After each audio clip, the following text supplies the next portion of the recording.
Assalamualaikum warahmatullahi wabarakatuh. Saya Ahmad Supriyanto Rahman dari kelas 12 IPA 1. Pada video kali ini, saya akan mengerjakan tugas praktik bahasa Indonesia, yaitu tentang pengertian, ciri-ciri, jenis-jenis dari buku fiksi dan buku non-fiksi. Untuk penjelasannya, simak video saya berikut ini. A. Pengertian, ciri-ciri, dan jenis-jenis buku fiksi atau kumpulan cerpen dan puisi, dan buku non-fiksi. Buku fiksi adalah buku yang berisi cerita dan bersifat imajinatif. Buku fiksi tidak membutuhkan pengamatan dalam pembuatannya dan terkadang isinya tidak perlu dipertanggungjawabkan. Sementara itu, buku non-fiksi adalah buku yang berisi kejadian sebenarnya. Buku non-fiksi berisi informasi yang bermanfaat. Isinya juga dapat dipertanggungjawabkan. Yang pertama, ciri-ciri buku fiksi sebagai berikut. A. Menggunakan gaya bahasa. B. Menggunakan kata-kata yang bersifat konotatif. C. Berdasarkan imajinatif atau hayalan. 2. Ciri-ciri buku non-fiksi sebagai berikut. Menggunakan gaya bahasa formal. Menggunakan kata-kata bersifat denotatif. C. Berdasarkan fakta. Yang ketiga, berbentuk tulisan ilmiah populer. E. Berupa ide baru atau menyempurnakan ide yang pernah ditulis sebelumnya. 3. Buku yang termasuk dalam buku fiksi sebagai berikut. Yang pertama, novel. Yang kedua, roman. Yang ketiga, kumpulan cerpen. Yang keempat, kumpulan puisi. Yang kelima, drama. 4. Berdasarkan isinya, buku non-fiksi atau pengayaan dapat dibedakan sebagai berikut. A. Buku non-fiksi pengetahuan. B. Buku pengayaan keterampilan. C. Buku pengayaan kepribadian. Yang kelima, buku non-fiksi atau pengayaan meliputi beberapa unsur sebagai berikut. A. Cover buku atau sampul buku, memuat judul buku, nama penulis, dan nama penerbit. B. Kata pengantar, berisi penjelasan tentang isi buku secara keseluruhan, latar belakang, dan tujuan penulisan, serta manfaat isi buku.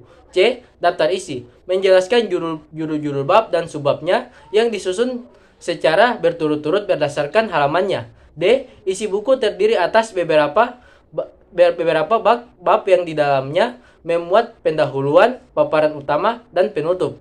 E. Daftar pustaka, berupa daftar buku dan sumber-sumber tertulis lainnya yang digunakan sebagai sumber penulisan buku. F. Glosium, berupa daftar istilah atau kata yang digunakan sebagai penjelasan arti. G. Indeks, berupa kata atau istilah penting yang digunakan dalam buku beserta halaman yang mencantum kata atau istilah tersebut. Selanjutnya ada unsur-unsur dalam buku fiksi sebagai berikut. Nah, unsur-unsur ini terbagi menjadi dua. Yang pertama, unsur intrinsik buku fiksi. A. Tema. Tema adalah ide utama dan tujuan utama. Yang kedua, latar. Latar disebut juga landasan tumpu cerita. Latar berkaitan dengan pengertian tempat, waktu, dan lingkungan sosial. C. Penokohan. Penokohan adalah penulisan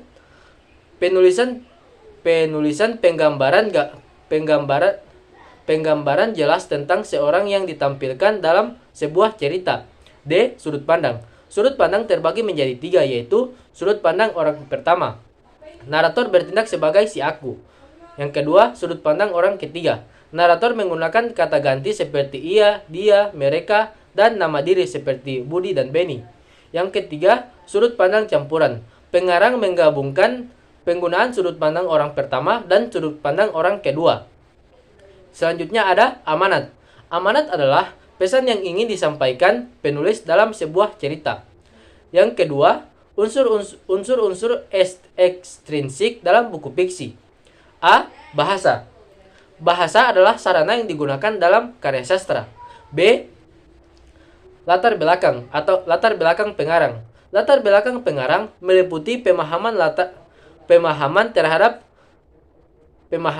sejarah hidup pengarang dan juga sejarah hasil karangan yang ditulis pengarang sebelumnya. B. penilaian buku fiksi atau kumpulan cerpen dan puisi. 1.